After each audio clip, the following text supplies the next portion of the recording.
मायावती के कार्यक्रम में लाइट से निकला धुआं, बीच में ही प्रेस कॉन्फ्रेंस छोड़कर चली गई। आइए दिखाते हैं आपको वीडियो।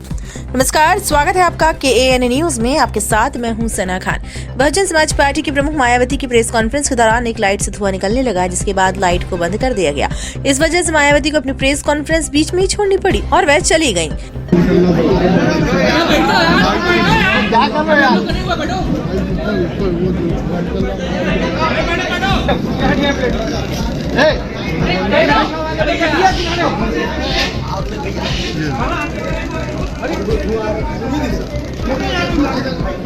ये घटना उनके जन्मदिन के मौके पर हो रही थी, जब वह पार्टी की उपलब्धियों और गठबंधन के बारे में बात कर रही थी।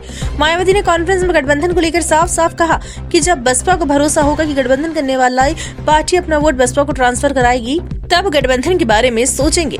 अभी इसमें बहुत टाइम लगेगा। मायावती ने अपनी प्रेस कॉन्फ्रेंस में इस बात पर जोर दिया कि अभी गठबंधन की कोई जल्दबाजी नहीं है और इसके लिए सही समय का इंतजार किया जाएगा।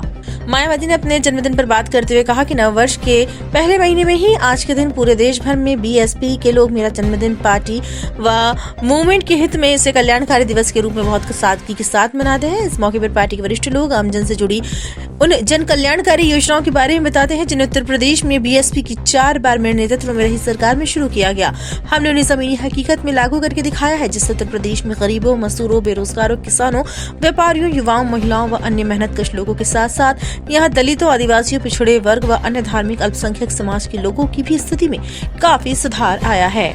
मायावती ने कहा कि कांग्रेस और BJP BSP के मूवमेंट को देश में रोकने के लिए तरह तरह के हथकंडे अपनाती है। उन्होंने विधानसभा सत्र के दौरान ब्राह्मण विधायकों की मीटिंग का जिक्र करते हुए कहा कि ब्राह्मणों ने अपनी चिंताओं पर स्वाभाविक रूप से चर्चा की। उन्होंने जोर देकर कहा कि BSP ने हमेशा ब्राह्मणों को उचित सम्मान दिया और ब्राह्मणों को किसी की चटुकारिता या बहकावे की जरूरत नहीं है। मायावती ने ब्राह्मणों से अपील की कि वे BJP, सपा या कांग्रेस के बहकावे में न आए। मायावती ने आश्वासन दिया कि यदि BSP की सरकार बनी तो ब्राह्मणों को पूरा सम्मान मिलेगा, साथ ही क्षत्रियों, जाट समाज, दलितों और अल्पसंख्यकों का भी पूरा ध्यान रखा जाएगा। में हमारी पार्टी ने पिछले कई हुए विधानसभा चुनाव में टिकट देने व सरकार बनने पर अन्य वर्गों की तरह ब्राह्मण समाज को भी हर स्तर पर उचित भागीदारी दी है। साथ ही इनके ऊपर किसी भी प्रकार से कोई भी अन्याय, अत्याचार आदि नहीं होने दिया है, जिसे ध्यान में रखकर अब यहाँ ब्राह्मण समाज को भी कांग्रेस, BJP व सपा आदि पार्टियों के किसी भी बहकावे में नहीं आना चाहिए।